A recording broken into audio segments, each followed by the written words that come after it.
Merci, Monsieur le ministre. Monsieur le rapporteur, je vous passe la parole. Merci, Monsieur le Président. Monsieur le ministre de l'Intérieur, mes chers collègues, nous voici saisis pour la deuxième fois d'une demande de prorogation de l'état d'urgence décrété par le Président de la République à la suite des attentats meurtriers qui ont frappé Saint-Denis et Paris le 13 novembre dernier. Je mesure pleinement la responsabilité de rapporter ce projet de loi. C'est en effet au Parlement et à lui seul qu'il appartient de décider de prolonger ou pas cette légalité d'exception.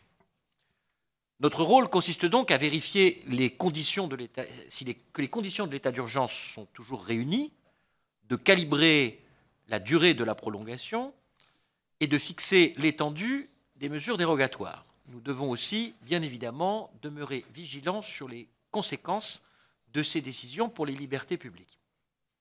La première question qu'il convient d'aborder, et vous avez longuement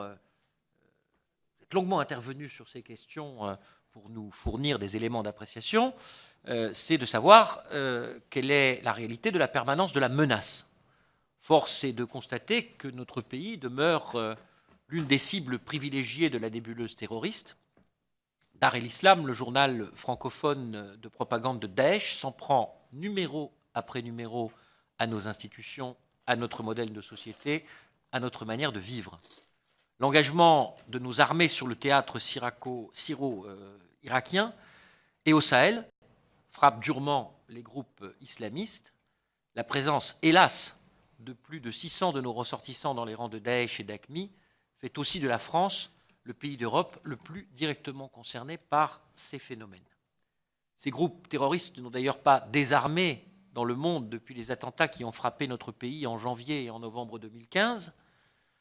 Le 20 novembre, 2 terroristes ont attaqué l'hôtel Radisson Blu de Bamako, au Mali, essentiellement fréquenté par des Occidentaux.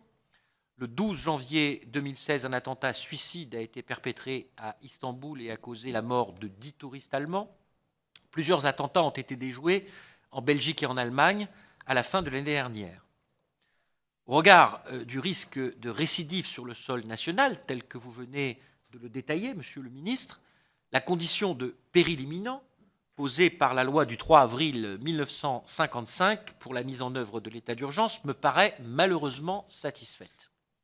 C'est aussi d'ailleurs l'avis qu'a exprimé le Conseil d'État lorsqu'il a statué en référé le 27 janvier 2016 sur la décision implicite de ne pas mettre fin à l'état d'urgence de manière anticipée, ou lorsqu'il a été consulté le 2 février sur cet avant-projet de loi, sur cette loi de prorogation plutôt. La nécessité de prorogation étant à mes yeux établie, j'en viens maintenant à la question de sa durée. Il nous est proposé de prolonger cette légalité d'exception jusqu'au 26 mai 2016. Comme toute législation de salut public, et vous l'avez évoqué au terme de votre propos, l'état d'urgence doit être limité dans le temps et strictement interprété. Il ne peut être que temporaire, comme l'a rappelé le Conseil d'État. Cette prorogation permettra à l'autorité administrative de continuer de recourir aux mesures de la loi du 3 avril 1955, telles que nous l'avons fait évoluer par la loi du 20 novembre 2015, perquisition administrative, assignation à résidence, mais aussi possibilité de fermeture administrative ou d'interdiction de manifester. Vous venez de détailler, Monsieur le ministre, l'efficacité de ces perquisitions pour saisir des armes, et c'est à mon avis capital, collecter du renseignement. Les assignations à résidence ont également contribué à déstabiliser des réseaux terroristes. Le contrôle parlementaire a toutefois montré que les perquisitions ou assignations nouvelles ont été de moins en moins nombreuses à compter du mois de décembre. Nous serons donc attentifs, et le président de la Commission l'a rappelé, à l'usage des prérogatives prévues dans la loi de 1955, telle que modifiée en novembre dernier.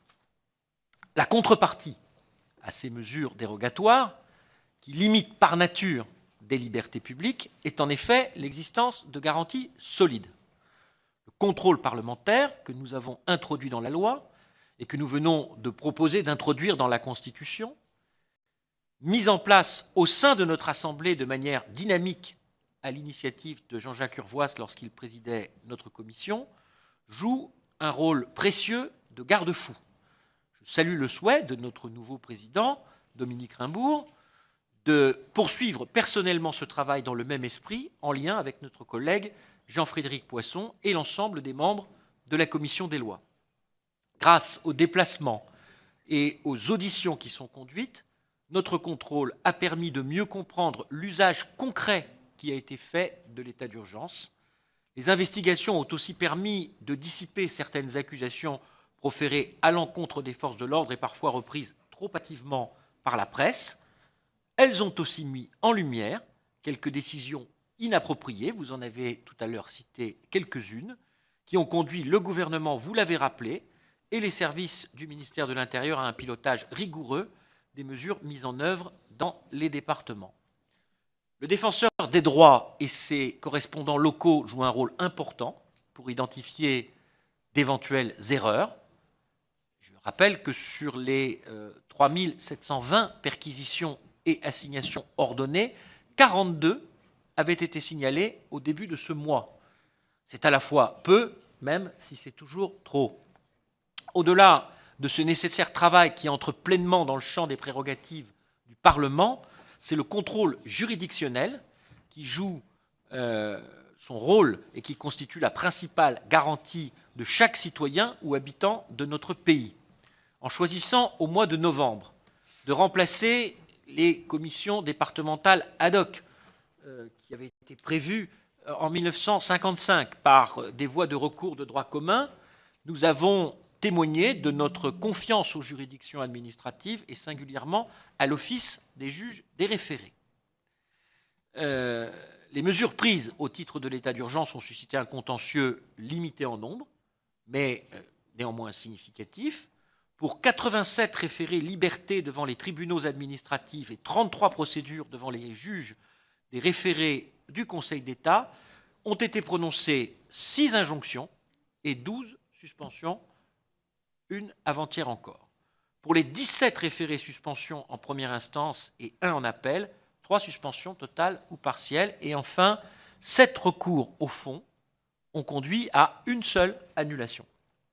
Ces décisions, en particulier celles du 11 décembre et du 6 janvier, ont permis au Conseil d'État de faire évoluer sa jurisprudence et de l'adapter aux enjeux du contrôle pendant l'état d'urgence. Elles ont encouragé les tribunaux administratifs à mettre en valeur un entier contrôle, encore renforcé par la convocation systématique d'audiences et l'utilisation inédite de mesures d'instruction pour compléter l'information des magistrats. C'est dans ce contexte que la commission des lois du Sénat, saisie en premier, essentiellement je crois pour des raisons de calendrier parlementaire de notre propre Assemblée, a accepté la prorogation pour 3 mois de l'état d'urgence en n'opérant qu'une modification purement rédactionnelle du texte tel qu'il avait été proposé par le gouvernement. Hier soir, le Sénat a confirmé cette autorisation à une très large majorité. Afin de permettre l'entrée en vigueur sans rupture de cette nouvelle loi de prorogation et compte tenu de tout ce qui précède, je vous propose de voter conforme le texte tel qu'il vient de nous être transmis par nos collègues sénateurs.